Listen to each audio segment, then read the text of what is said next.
7 अक्टूबर 2023 को हमास ने इजराइल पर अभी तक का सबसे बड़ा हमला किया था। इस हमले के बाद इजरायली डिफेंस फोर्स ने गाजा पर जमीनी हमला शुरू कर दिया था और तब से लेकर अब तक आईडीएफ गाजा को हमलों से दहला रही है। लेकिन इस हमले की कीमत आईडीएफ ने भी चुकाई है और एक बार फिर से आईडीएफ को गाजा में एक सबसे बड़ा झटका लगा है।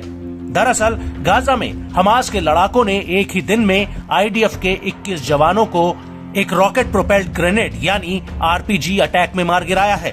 और बड़ी बात यह है कि गाजा में ये अभी तक का सबसे बड़ा आंकड़ा है जब हमास के हमले में एक ही दिन में इजराइल के 21 सैनिक मारे गए हों।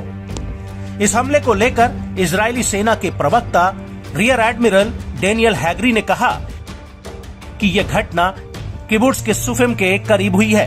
इसके सामने केंद्रीय गाजा में कई शरणार्थी कैंप और शहर हैं। यहाँ पर 21 सैनिक बाड़ेबंदी से करीब 600 मीटर की दूरी पर काम कर रहे थे।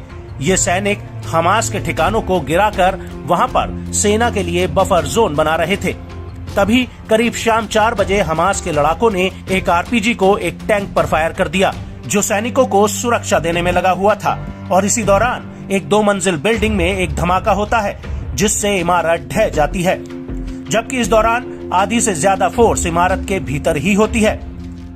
संभवतः यह धमाका दूसरे आरपीजी हमले से होता है जिसकी वजह से बिल्डिंग सैनिकों के ऊपर गिर जाती है। आईडीएफ के सूत्रों के मुताबिक टैंक पर आरपीजी फायर होने से 2 सैनिकों की मौके पर ही मौत हो जाती है, जबकि कई अन्य सैनिक धमाके में गंभीर रूप से घायल हो जाते हैं। इजरायली सेना का कहना है कि बिल्डिंग में धमाका और उसका धंस जाना संभवतः इमारत के भीतर आईडीएफ द्वारा बिछाए गए बारूद की वजह से होता है, जिसे आईडीएफ ने बिल्डिंग को गिराने के लिए बिछाया होगा। लेकिन बारूद के फटने के कारणों की जांच की जा रही है। लेकिन इमारत का दूसरा हमला आरपीजी अटैक द्वारा हुआ है।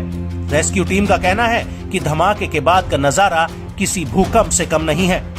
आपको बता दें कि इस हमले में अधिकतर सैनिक आईडीएफ की गाजा डिवीजन की 261वीं इन्फेंट्री ब्रिगेड के हैं और इस हमले में मारे गए सैनिकों के बाद इजरायली सैनिकों की मौत का आंकड़ा 219 तक पहुंच गया है।